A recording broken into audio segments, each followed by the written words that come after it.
Well, since that day, and March 11th, 1942, I have never had less than 80% of my money in American business.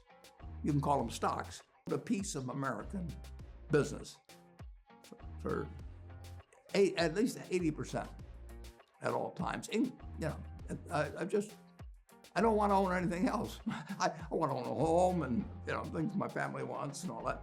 But owning 5 homes doesn't mean anything to me because I can be happy in one home, and there's a certain amount of things that go wrong with everything. And if I got 2 homes, I know I've got more problems and I don't have more happiness. The art of money is not in making it, but in keeping it. You're probably rolling your eyes hard right now, and I get it. Saving is hard, especially with inflation hitting the roof. It seems like no matter how much you save, you can't help but dip into it. Here are 6 habits that will prevent you from saving tons of money in 2025, according to the master investor and billionaire Warren Buffett. And now, before we dive into today's video, make sure you're subscribed so you don't miss any of our future uploads. 6. Procrastination. Going straight for the big guns now, aren't I? How many times have you put off saving because you probably overspent? Or do you not have enough to live on for the month, let alone to save? And then you go, you know what? I'll just start next month. Yeah, I've been there. You keep putting it off and putting it off until you realize that you should have started, no matter how small. Before I got into saving, I used to wait for the big kill. I'd wait until I got a huge sum of money so I could save a huge sum of money as well. So I'd wait.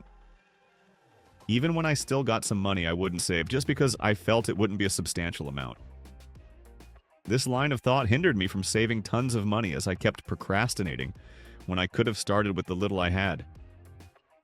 If this is you, don't feel bad. It's normal. I get it. You want to start big and start well. How about starting small and progressing with the amount of money you save? A cent here, a dollar there. Your little savings will blossom over time. Even better, you keep increasing the amount you put away to the best of your ability. And when you look back, you'll be glad you started. Little drops of water make an ocean, so start saving today. It doesn't matter how little, just start. 5. Not having a budget. Budgets aren't about restriction, they're about smart spending, so you can reach your financial goals without living paycheck to paycheck. There's a trick I use for guilt-free spending. Oh, we don't gatekeep over here, don't worry. So I divide my income into 3 parts: living expenses and short-term and long-term financial goals. So how does this work for you? You could allocate some of your income to your living expenses, including rent, cable, internet, groceries, health insurance, etc. Then a proportion of your income could be for treating yourself. This could be a new phone, a car, a designer bag, or a luxury holiday. This is a good idea, so you don't feel repressed or deprived from budgeting. Finally, you could set aside a portion of your income for your long-term financial goals, such as purchasing property or creating a stock portfolio or investments. Not having a budget is a sure way not to save money, so don't be scared to make your budget and stick to it. 4. Not tracking your expenses. Can I ask you a question? Where does your money go? Can you truly answer that question? What percentage of your income goes to food, clothes, rent, transportation? Remember that quick dash you made to the ATM? Did you take note of that while calculating how much you spent last week? Most people don't know where their hard-earned money goes. And if you can't tell how you spend your money, you won't even have anything left to live off, let alone to save.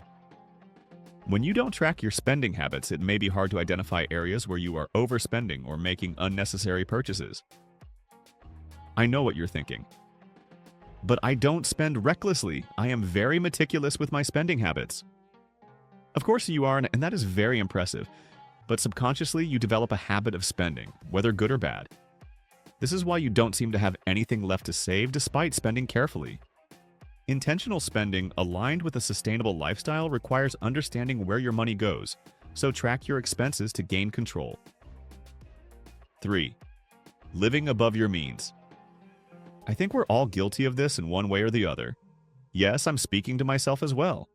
Sometimes it's not intentional. I see friends, colleagues, and the occasional social media influencer living my dream lifestyle.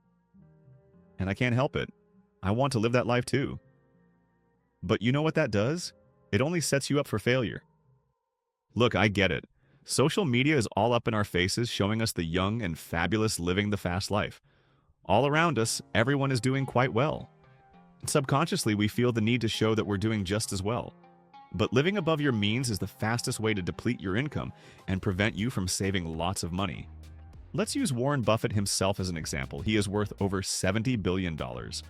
But he still lives in the house he bought in Omaha for $31,500 in 1958. Today, his home is worth about $1.2 million. And you know what? He's lived there for over 60 years. So next time you get a raise or bonus, keep it simple. The idea is to spend less than you earn, and you can achieve this if you don't live an extravagant lifestyle. Living above your means and trying to keep up with others will lead you to spend more than you can afford, and you may have nothing left to save. This could lead to financial strains and possibly even debt, leading to my next point. Second, debt. Debt, especially high-interest debt, reduces your chances of saving money and eventually becoming financially successful. If you have to keep repaying your debt when you earn your monthly salary, you'll have next to nothing to put aside. And it's worse when you need to pay interest rates. Credit card debt especially practically robs you of the chance to save money in 2025. And this is because most credit cards have high interest rates. But then many people have wallets filled with credit cards, some of which are maxed out. Credit cards make it seem easy to buy expensive things and splurge when you don't have the money in your wallet or bank. Oh, I've been there. It's so tempting.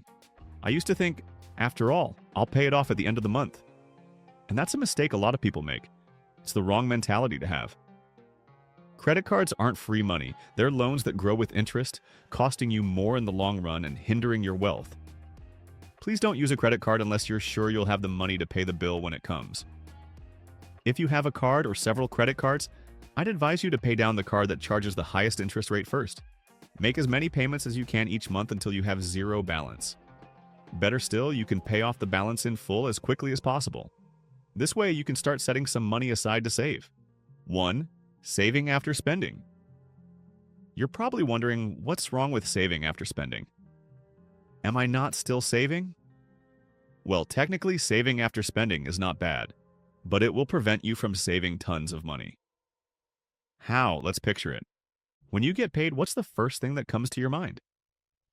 Probably something along the lines of, finally I can treat myself. It's been a long month.